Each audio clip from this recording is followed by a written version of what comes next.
Muito legal que você chegou até aqui, nesse momento ainda de isolamento, nesse formato online. A nossa expectativa e esperança é que isso passe logo, mas a nossa expectativa e esperança é que essa crise também traga maturidade para você, de forma que você se torne gente grande, a imagem e semelhança de Jesus Cristo. Porque nesta crise o propósito de Deus é individualizado, é trabalhar em nós para que nós possamos crescer. Tiago 1 é claro em relação a isso. Então vamos aproveitar, vamos refletir o que a palavra nos ensina, vamos avaliar a nossa própria vida e vamos crescer à imagem e semelhança de Jesus Cristo. Vamos ser gente grande mesmo. Aproveita a celebração.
Outro igual não há.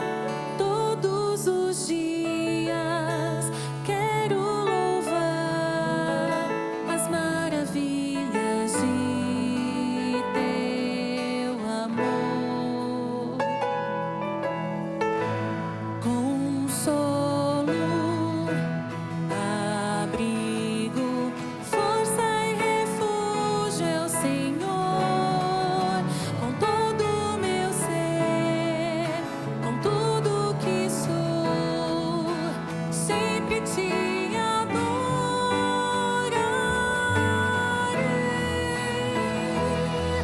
Aclame ao Senhor toda a terra e cantemos poder, majestade, louvores ao Rei. Montanhas se prostrem e rujam os mares ao som de teu nome. Alegre te louvo por teus grandes feitos. Firmado estarei, sempre te amarei. Incomparáveis são tuas promessas pra mim.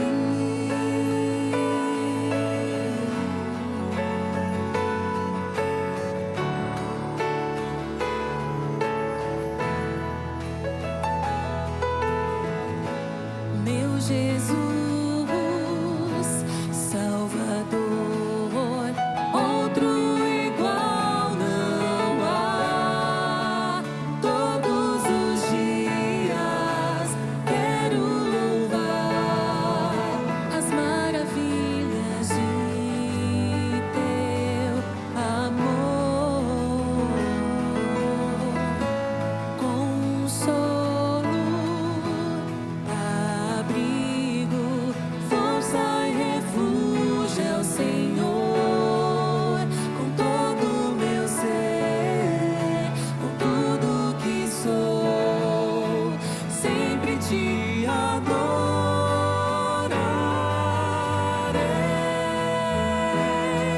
Aclame ao Senhor toda a terra e cantemos poder, majestade, louvores ao Rei. Montanhas se prostrem e rujam os mares ao som de teu nome. É alegre te louvo por teus grandes feitos. Firmado estarei, sempre te amarei. Incomparáveis são tuas promessas. Aclame ao Senhor toda a terra e cantemos poder, majestade, louvores ao Rei.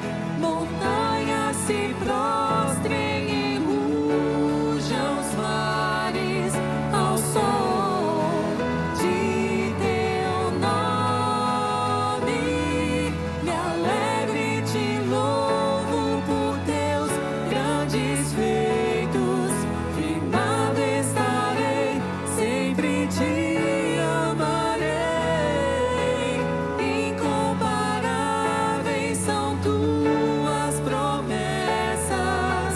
Incomparáveis são tuas promessas. Incomparáveis são tuas promessas pra mim.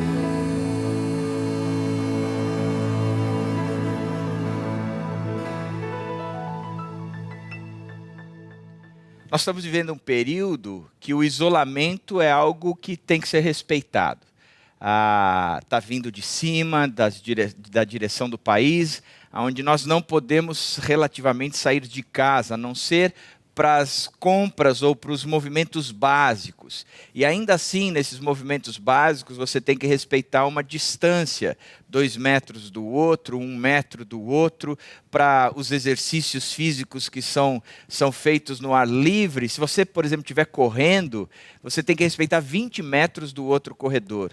Tem que existir um isolamento, um distanciamento. Você não pode estar próximo, a não ser dos seus que você está em casa. Pois é. Quando a gente olha para isso, a gente fala tem que ser respeitado, porque a pandemia está aí, senão podemos ser contaminados. Um pode contaminar o outro. Interessante é que ao olharmos para a Bíblia nos mostra que para sermos gente grande não dá para viver isolado. Crescer não é para isolados. Vou ilustrar e depois vou explicar e vou aprofundar um pouco mais.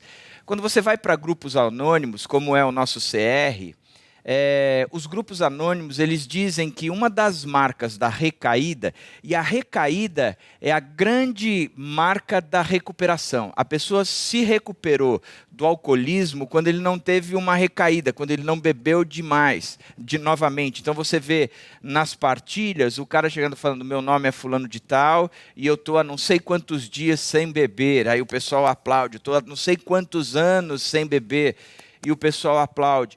Por quê? Porque não houve recaída. A recuperação é quando não há recaída. A recaída não faz parte da recuperação. Os grupos anônimos trabalham com isso.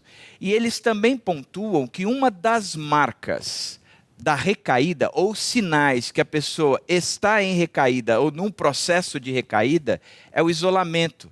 É quando ele não quer mais partilhar, quando ele não quer mais participar do grupo, quando ele não quer mais abrir o coração, quando ele se distancia de todos, quando ele já não aceita mais ninguém procurá-lo, ele não quer mais conversar sobre o caso. O isolamento, ele é um dos primeiros passos da recaída. Quando nós olhamos para a Bíblia diz que nós não podemos viver isolados. Essa marca do isolamento, ela é perniciosa para o cristianismo, como a marca do isolamento, ela também é perniciosa para os grupos anônimos. E para a gente entender um pouquinho melhor disso, eu queria que você abrisse a sua Bíblia em 1 Coríntios 12, 26. 1 Coríntios 12, 26.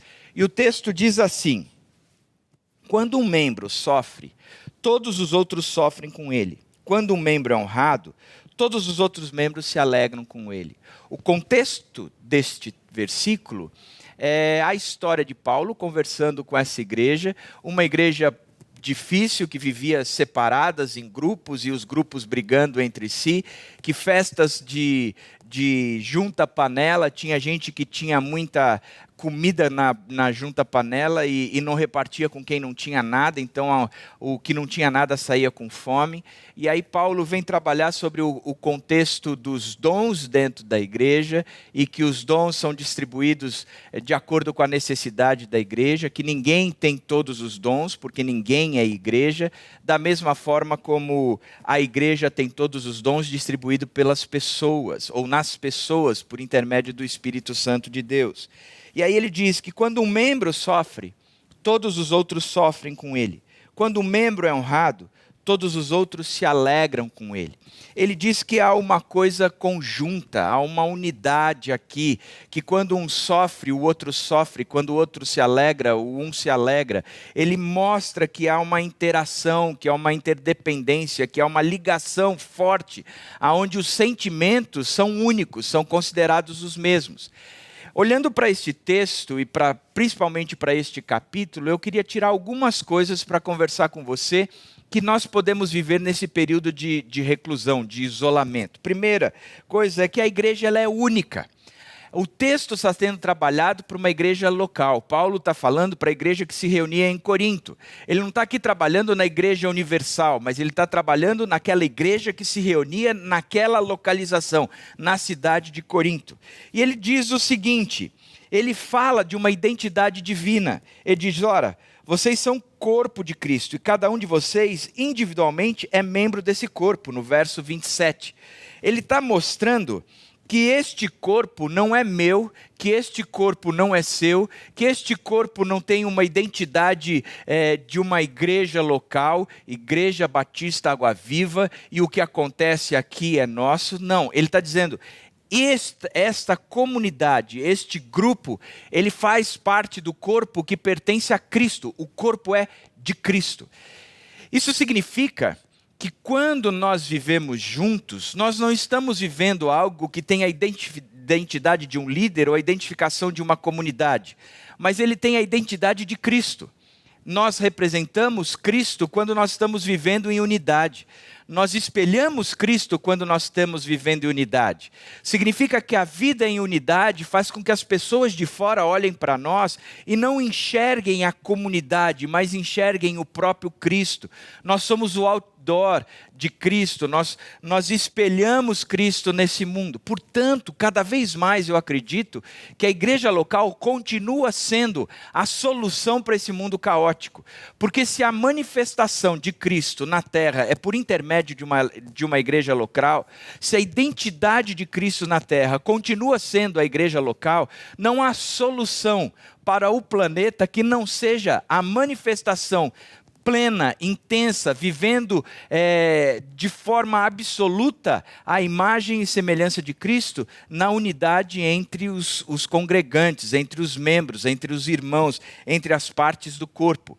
Então, quando o texto está dizendo, vocês são o corpo de Cristo, ele está trazendo para nós uma identidade divina.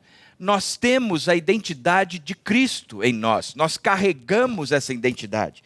A segunda coisa é que cada um de vocês individualmente é membro desse corpo. Significa que é uma identidade divina que faz parte do corpo, mas que é considerada individual. Isso para mim é importante e no tempo de quarentena, talvez você deveria pensar muito a respeito disso, principalmente as famílias reunidas. Os pais, os líderes espirituais da família, deveriam olhar para os integrantes da minha família, de quem compõe a minha família, e dizer como eles estão com Cristo, porque o ingresso é individual. Eu não compro um título familiar no céu. Eu não compro um ingresso para a família toda e eu que pago pela minha família toda. Não, ele está dizendo que individualmente nós nos tornamos parte deste corpo que tem a identidade que é Cristo. Você tem olhado a sua família, se preocupado com a vida espiritual deles, investido na vida espiritual deles neste tempo? Era bom você pensar a respeito disso, avaliar a sua própria vida, porque a identidade é divina e é uma identidade coletiva, mas formada por indivíduos. E só ingressa ali de forma individualmente. Eu faço parte do coletivo quando individualmente eu acredito no Evangelho de Jesus Cristo. A segunda característica do texto é que ele também mostra uma diversidade humana. Apesar de ser um corpo com identidade de Cristo, há uma diversidade humana muito grande.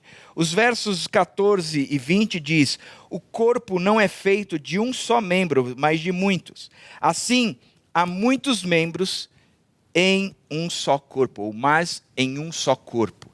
Ele está dizendo que há sim uma distribuição aonde existem muitos participantes deste corpo que representam ou que tem ou carregam em si a identidade de Cristo. Ele diz também que diversificando este corpo, dizendo, olha, existe o pé que não pode viver sem a mão, existe o ouvido que não pode viver sem o olho, ele fala partes do corpo, ele diz que a mão não pode viver sem o pé, e nem que o ouvido pode viver sem o olho, e aqui ele está dizendo de partes, como se fossem individualizadas as coisas, mas ele também apresenta com funções diferentes. Ele diz, o que seria da audição sem o olfato? Não existe a audição sem o olfato, ele está falando. Ela seria penalizada, ela sofreria. Então, de uma certa forma, o que ele está dizendo é que este corpo, ele é composto de muitos membros. Apesar do corpo carregar a identidade de Cristo, este corpo, ele é composto de muitos membros, os pés, as mãos, as orelhas, a barriga, sei lá eu o que mais, mas Todos nós fazemos parte deste corpo e cada um com uma função dentro do corpo. Ele não está revelando aqui que existem todos fazendo a mesma coisa, mas cada um tem a sua própria função dentro do corpo. E eu acho isso muito interessante, porque a tendência é as pessoas olharem para a liderança da igreja e falarem, olha, vocês, liderança, é que são a nata ou o que há de melhor dentro de uma comunidade local, de uma igreja, o corpo de Cristo. Eu verdadeiramente tenho dificuldades com isso, e você que me conhece sabe que eu luto como pastor para que vocês não me coloquem num pedestal me considerando a quarta pessoa da Trindade. Se você assim me considera, você deveria passar uma semana comigo na quarentena ou bater um papo com a minha esposa e com meus filhos e vocês vão ver de cara que eu não sou essa pessoa. Eu tenho uma função dentro do corpo, mas eu não sou o cabeça deste corpo. Eu não sou a parte mais importante deste corpo. A liderança dessa igreja não é a parte mais importante. São pessoas que têm função dentro da igreja, mas eles não são a parte mais importante do corpo. Você tem uma função dentro do corpo que é tão importante como qualquer uma outra, como a minha própria. Então, nós temos que olhar e entender que há uma identidade divina e há uma diversidade humana. Da mesma forma como ele traz o significado da unidade. Ele diz, quando o membro sofre, todos os outros sofrem com ele. Quando o membro é honrado, todos os outros se alegram com ele. É interessante que muitas vezes a gente tem vontade de ficar avaliando quem é que tem mais poder dentro da igreja. Quem é que manda mais dentro da igreja? E muitos almejam alcançar cargos de liderança, não pela sua função, mas pelo seu status. E o que a Bíblia diz é que dentro do corpo que tem e carrega em si a identidade de Cristo, tem muita gente fazendo muita coisa com funções diferentes e todas são importantes, principalmente no cuidado mútuo. Quando um carrega o outro, o texto diz, quando um membro sofre, todos os outros membros sofrem. Quando um membro é honrado, todos os outros membros se alegram. Ele está trazendo o conceito de que o sentimento que há no outro tem que ser partilhado pelo um. E no sentimento que há no um também tem que ser partilhado pelos outros. Que haja o mesmo sentimento. Então, ele traz a questão do fazer para uma questão do ser. É uma comunidade que é entre si, ou que colabora entre si, carregando o peso, a tarefa e o dever de cuidar um dos outros nos mesmos necessidades e nos mesmos cuidados, para que aquele que esteja sofrendo, eu sofra com ele, mas eu batalhe para que ele deixe de sofrer. E para aquele que está alegre, eu me torne alegre com ele e também batalhe para que essa alegria continue. O texto é claro, quando um membro sofre, todos os outros sofrem. Quando o membro é honrado, todos os outros se alegram com ele. Em outras palavras, deixar de cumprir o seu papel é prejudicar todo o corpo. Nenhum membro do corpo, ele é autossuficiente. E isso só acontece se eu encarnar o conceito de servo. Eu estou aqui para servir o meu próximo. Eu não estou aqui para exercer cargos de liderança, mas eu estou aqui para servir o meu próximo. Porque eu preciso servir o meu próximo. Da mesma forma que quando eu tiver carências e necessidades, eu serei servido pelo meu próximo. E eu preciso executar essa tarefa. Porque se eu não fizer, todo o corpo sofre. Todo o corpo sofre. Eu tenho o mesmo sentimento, e esse mesmo sentimento me impulsiona a agir em prol da outra pessoa. Seja a agir suprindo a necessidade dele, porque ele está sofrendo, eu também sofro. Seja celebrar com ele a vitória, porque se ele está celebrando, eu também celebro. Essa é a minha função dentro do corpo. Essa é a minha principal razão, que o sentimento seja marcado. Agora, qual é o principal sentimento que o cristão tem que ter? Solidariedade? Talvez. Talvez seja aquele movimento de olhar para o próximo e querer cuidar do próximo. E eu vou cuidar dando palavras de sabedoria, de conselho, vou ligar para o cara e vou cuidar do cara, falar, como é que você está? Hoje eu estou mal, puxa vida, deixa eu ouvir. E aí vamos olhar o que a Bíblia diz. Eu posso trazer uma palavra muito bacana, fundamentada em conhecimento. Eu posso inclusive ser alguém que abro mão de todos os meus recursos e também oferto para quem está necessitando. Eu posso até me sacrificar, tornando-me um mártir. Mas ainda assim, este não é o movimento, ou estes não são os movimentos fundamentados em sentimentos que caracterizam o cristão. 1 Coríntios 13 é clara. Se eu quero dar uma palavra, e seja uma palavra de sabedoria, de conhecimento, de discernimento, se não tiver amor, não vale de nada. Se eu pegar tudo que eu tenho e vender e suprir as carências do próximo, se eu não tiver amor, não vale de nada. Se eu me ofertar para ser sacrificado, me tornar um mártir, mas se isso não for fundamentado em amor, não vale nada.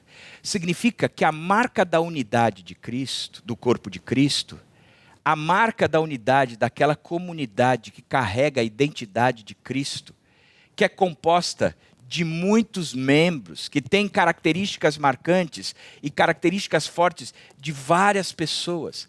Esta marca é fruto, sem dúvida nenhuma, do amor genuíno, do Cristo ressurreto, dentro de cada coração individualmente. É por amor, é no amor e é com amor que a gente age.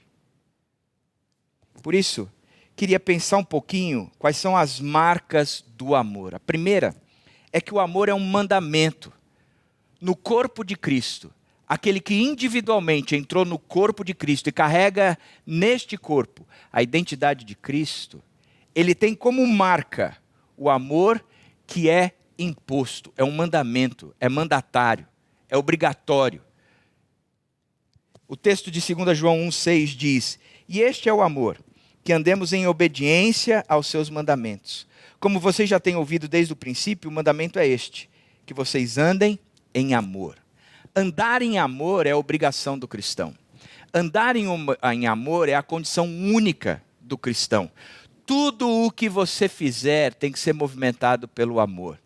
A marca da genuína conversão de uma pessoa a Cristo é que ela passa a amar a Deus sobre todas as coisas e o próximo como a si mesmo. Portanto, ele não se torna uma opção. Eu vou amar, eu não vou amar. Eu vou amar fulano de tal, mas eu não vou amar ciclano. Eu vou demonstrar carinho por este aqui, eu vou suprir as necessidades deste aqui, mas este aqui eu quero mais é que se exploda. Eu quero mais é que pegue o coronavírus. Eu quero mais é que não tenha respirador para ele. Isso não existe no cristão. O cristão carrega a marca, sem dúvida nenhuma, do amor. E ele faz isso porque ele é obediente, porque ele ama na obediência. Porque uma das coisas que nós precisamos entender é que amar não necessariamente é sentimento, mas ele é, antes de mais nada, também movimentado por um comportamento. Lembra de Apocalipse 2, quando o próprio Cristo chega para a igreja de Éfeso e diz: "O que eu tenho contra você é que você abandonou o primeiro amor." E ele não pede para que volte a sentir o primeiro amor. Ele pede para que volte a praticar o primeiro amor. Lembra-te de onde caíste, arrepende-te e volta à prática das primeiras coisas. É praticar. Portanto, o mandamento é amar. Então eu vou amar, mesmo que não haja sentimento. Eu vou amar porque é mandamento. Por isso, a segunda característica do amor é que o amor então se torna uma escolha.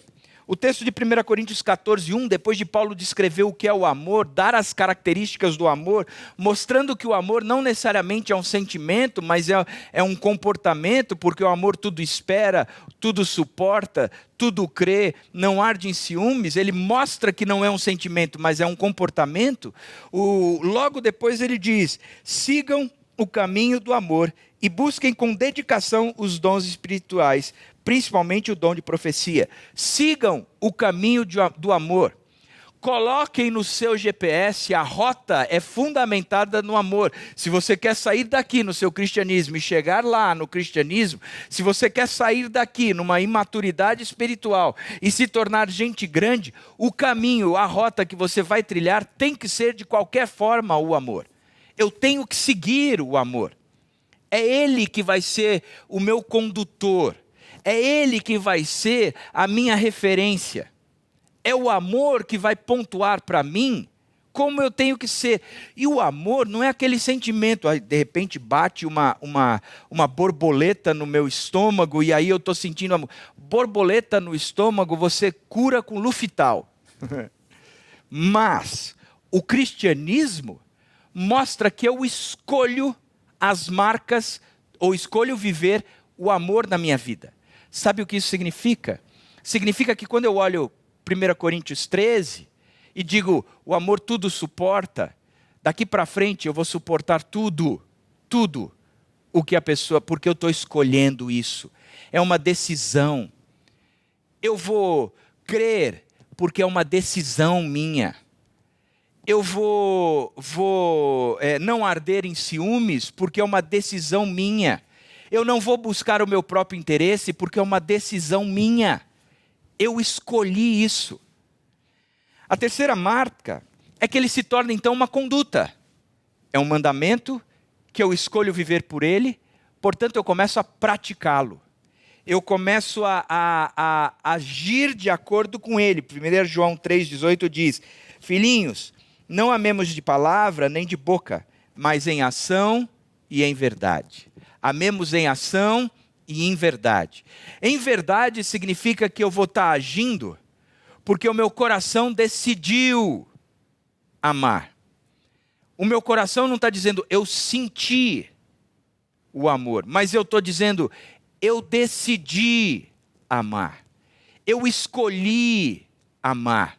E portanto, o que eu vou trazer como regra de conduta são as marcas do amor na minha vida. Eu vou fazer com que as marcas e essas características do amor sejam exemplificadas, sejam tipificadas, sejam vistas. Lembra-te de onde caíste, se arrepende e volta à prática das primeiras coisas. Porque o que eu tenho contra você, disse Jesus à igreja de Éfeso, é que você abandonou o primeiro amor. Volte a fazer o que você fazia antes. Talvez você precise sair da sua quarentena, do seu isolamento, para agir, mesmo trancafiado dentro de casa. Talvez esteja na hora de você dar uma ligação, talvez esteja na hora de você mandar entregar um produto, um presentinho, talvez esteja na hora de você depositar na conta de alguém, mas a verdade é que agora é hora do amor ser visto. O amor ser visto. E por fim, o amor é um compromisso. 1 João 4,16 diz, assim conhecemos o amor de Deus, que Deus tem por nós, e confiamos nesse amor. Deus é amor. Todo aquele que permanece no amor, permanece em Deus e Deus nele.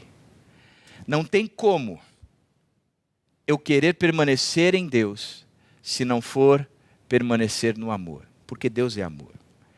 Quando o texto diz, sigam o amor, e a referência dele, de 1 Coríntios 14, logo em cima, ele vem descrevendo marcas do amor, fato é que se a gente quer seguir o amor, a gente vai ter que seguir uma pessoa, porque Deus é amor. Se você quer entender o que é amor e como você deve amar, você vai ter que olhar para Deus, que amou o mundo inteiro, a tal ponto de dar o seu Filho único, para que todo aquele que nele crê não pereça, mas tenha vida eterna. Porque Deus nos amou, sendo nós ainda pecadores. Porque o amor não é a essência de Deus. Deus é amor, o amor é Deus.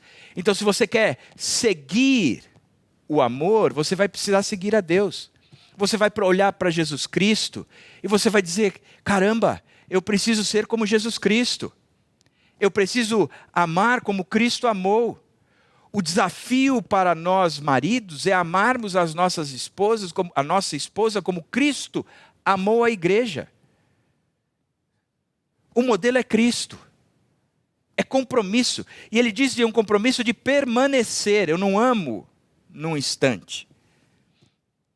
Mas eu continuo amando. Eu continuo amando. Eu permaneço no amor. Sabe o que isso é interessante? Mostra que Deus é amor e Ele se movimentou em amor, que a gente pode olhar para Jesus Cristo e ver como é que a gente vive em amor, mas permanecer no amor tem que ser fazer morrer a própria carne e deixar o Espírito frutificar em nós o que Ele sabe frutificar, que é amor, paz, alegria. O amor vem do Espírito. Está faltando amor? Está faltando o Espírito de Deus na sua vida. Você precisa dobrar o seu joelho e buscar cada vez mais, cada vez mais, cada vez mais, e deixar Deus amar por intermédio de você. Mas isso não significa que você vai sentir, porque Ele é uma escolha. É uma escolha de conduta. Eu posso até não sentir, mas eu vou agir em amor. Eu vou agir em amor. Por que eu estou dizendo isso? Porque ninguém cresce com Cristo isolado na sua casa. Não existe crescimento em quarentena. Não existe. Esquece. Para você crescer em Cristo, se tornar gente grande, você vai precisar desenvolver relacionamentos. E os relacionamentos que você desenvolveu, você vai precisar nutri-los em amor, porque essa é a marca de gente grande. No isolamento, eu quero fazer uma pergunta para você. Se somos a representação de Cristo, se carregamos em nós a identidade de Cristo, e você é parte desta comunidade, como representação do corpo de Cristo, como você tem demonstrado o amor nessa pandemia? Você está isolado na sua casa, cheio de autopiedade, que não deixa de ser um amor voltado para si mesmo, cheio de autojustificativas, cheio de autopromoções, seja lá o que for, mas você centrado em você mesmo, amaldiçoando esse isolamento, reclamando desse isolamento. Ou você tem entendido que esse isolamento é uma grande oportunidade de eu demonstrar o amor de Cristo, porque tem muita gente precisando dessa demonstração. Para quantas pessoas você ligou essa semana, preocupado em saber como ele está? Para quantas pessoas você ligou essa semana e, sabendo como ele está, você fez algo para suprir aquela necessidade, sofrer com o que sofre? Para quantos você ligou essa semana do corpo de Cristo, aonde você pode sofrer com o que sofre e se alegrar com o que se alegra, e comemorou com ele a vitória daquele dia? Você tem saído da quarentena ou você continua isolado? Para ser grande, para ser gente grande, não dá para viver isolado. Então comece a telefonar, manda um WhatsApp, demonstra carinho, procura saber quais são as necessidades, vai atrás daquela pessoa. Se tem pessoas que você precisa retratar a sua relação, refazer a sua relação, vai atrás dela, dá uma ligada, fala: posso conversar com você? Vamos fazer um Zoom, um Hangout, seja lá qual for a ferramenta. Mas para ser cristão, de verdade, o amor tem que ser marca, porque esta é a grande característica do corpo de Cristo, da comunidade que carrega em si a identidade de Cristo. Que Deus abençoe a sua vida e que nessa quarentena você não fique isolado.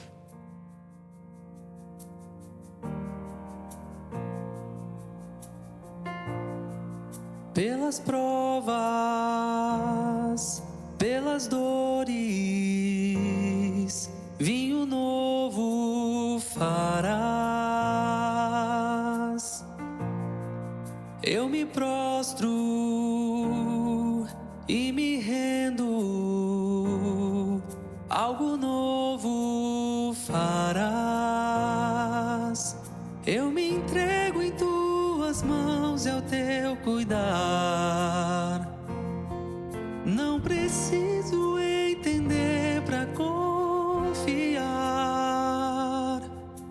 Faz de mim teu vaso, faz de mim oferta, faz o que queres fazer de mim. Nada eu tenho aqui, mas tudo tu deste a mim. Deus, vinho novo faz de mim.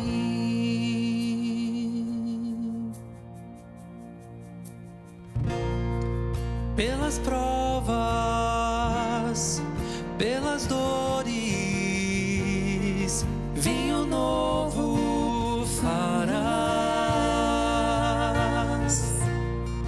Eu me prostro e me rendo, algo novo farás. Algo novo farás. Faz de mim teu vaso, faz de mim oferta, faz o que queres fazer de mim.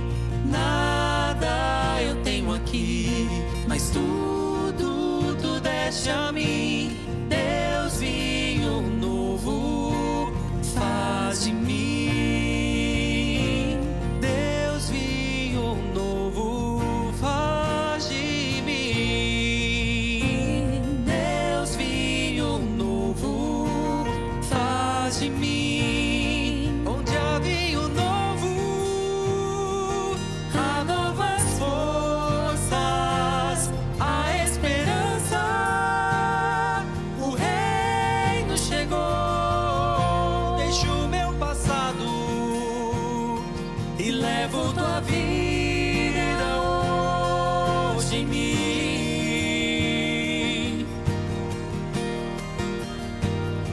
Onde há vinho novo, há novas forças, há esperança. O reino chegou. Deixo o meu passado e levo tua vida hoje em mim.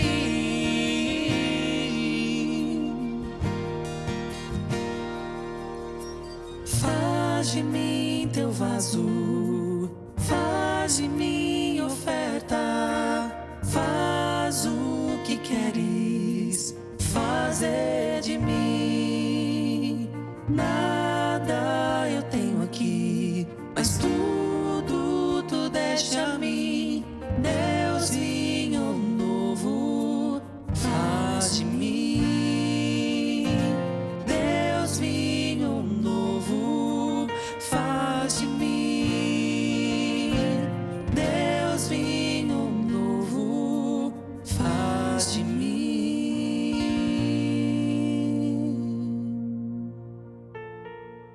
Queria, antes da gente terminar essa celebração, orar. Vamos fazer isso juntos? Deus, muito obrigado, porque no meio de uma pandemia como a que nós estamos vivendo, nós começamos a perceber que o Senhor quer trabalhar não são as crises exteriores, mas o que está dentro de mim. É a prova da minha fé, da minha dependência do Senhor, de quanto eu sou parecido com o Senhor. E uma crise externa como essa é uma baita oportunidade de nós desenvolvermos o teu caráter em nós. Por isso a nossa oração continua sendo: não deixe a gente desperdiçar essa pandemia, Deus. Por favor, e que nós possamos crescer, nos tornar gente grande, saber demonstrar o amor de Cristo, porque nós carregamos a identidade de Cristo.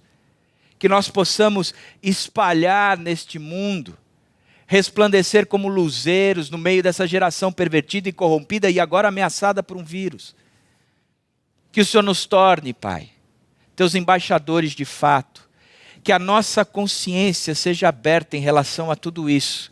E que no meio desse isolamento, a gente quebre o isolamento, explodindo o teu amor pelos 4 cantos da terra e pela nossa, e principalmente na nossa comunidade, Pai. Que a gente saiba carregar a marca e identidade de Cristo em nós. Essa é a minha oração e é em nome de Jesus que eu oro. Amém. Continue aproveitando tudo aquilo que a gente tem ofertado como igreja. As aulas do Crescer, o seu pequeno grupo, é importantíssimo você fazer parte de um pequeno grupo, o CR na quarta-feira, as celebrações aos domingos. Se você faz parte de um grupo etário, o seu grupo etário, seja da Light, do Escape ou do GC, tem programação para você. Fica firme, tudo isso vai passar, e enquanto não passa, descarregue o amor de Cristo nesse mundo que a gente está vivendo. Que Deus te abençoe ricamente.